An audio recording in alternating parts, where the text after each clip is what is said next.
Value is a word that has a lot of definitions. How would you describe value? Value is in the eyes of the beholder. If you are talking to a patient, which is the end game for all of us, value is measured by their life, whether it's quality, longevity, or both. A pharmaceutical company, value is measured by margin or revenue. If you're a payer or another intermediary, it's also measured by revenue. My personal belief is that there is something greater than revenue, and our calling is, in my opinion, a higher calling. We're not entertainers, we don't sell salty snacks. We're responsible for improving, extending life, and I believe that's a really high calling, an important responsibility. So I think one of the things that all stakeholders across the system can do better is align on what value is, beginning with the end game in mind, and that's the patient. Appreciate that. Just to give you an idea on Bob's heart, he spent the morning with a good friend in the hospital whose son was facing surgery. Right. Held the hand of the mom through that, and then came here. And as soon as he's done, he's heading back. So there's humanity up here in every sense of the word. And Steve, you're part of that. You run Pharma, CEO of Pharma, which is the industry we're talking about here, and yet your industry is made to defend itself about what you do. So where does value fall in this equation to you? Well, just to pick up on Bob's comments, I do think that the industry needs to move towards realigning incentives in the system so that we're aligning reimbursement for the product based on the outcomes achieved by the patient. You know, we think that we have a somewhat convoluted model today where a product gets placed on a formulary based on the amount of rebate or discount a company is willing to provide, not based on a more granular negotiation between a manufacturer and a plan around the outcome actually achieved by the patient. So we do think that the system needs to evolve. And I think it's one of those rare areas that it's really a win-win-win.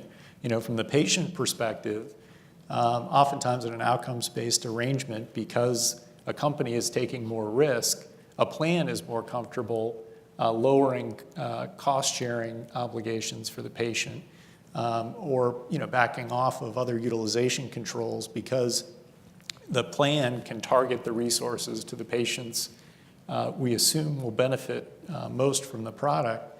A plan benefits because of that resource allocation point. It's a continuous learning environment. A company like Kaiser or organization like Kaiser can follow the product and learn in real time and adjust coverage parameters and so forth. And from a manufacturer's perspective, we benefit obviously because patients have access to our products, but also because we're not disintermediated. You're at the table with a plan, with other stakeholders, including patients, defining value. And I think we're just living in a period of convergence where the science is moving in that direction, where we know that certain therapies, patients are going to respond more to certain therapies than others. And we have the data aggregation capabilities to measure more of those granular outcomes. So again, instead of a convoluted rebate and discount model, which is made worse in our view by the fact that a lot of those rebates and discounts don't make their way to patients, don't benefit patients at the point of sale, we think the model needs to evolve and move us, like physicians and hospitals, towards more risk-based, innovative payment models. So we hear that a lot about outcome-based and risk-sharing, and yet the system isn't really set up to handle it. But Fabrice, you have also played in that arena and believe strongly in an outcome-based solution. Would you share a little bit about what you've been doing? Yes, definitely. I like to react again to what Bob and Stephen said about value. I think we ought to have a holistic definition of value. I think too often when we think about value in healthcare, we think clinical value or economic value. And we may want to, as Stephen said, really align all stakeholders on a more holistic definition, taking into consideration, obviously, the clinical value of any medicine procedures, but also the patient value, the increase in quality of life, the health system value, the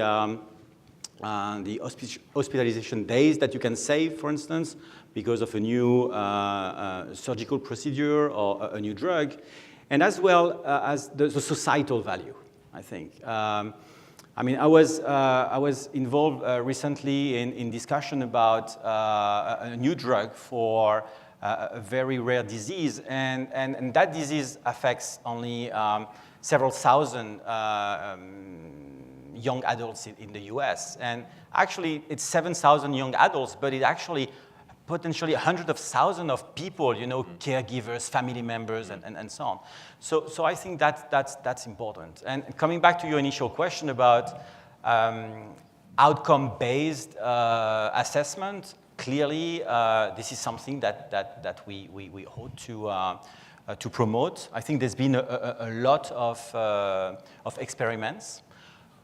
One needs to agree that today, they are not necessarily moving the needles. There are solutions at certain point in time with certain parties, but there are limitations. There are limitations in terms of collecting the right data.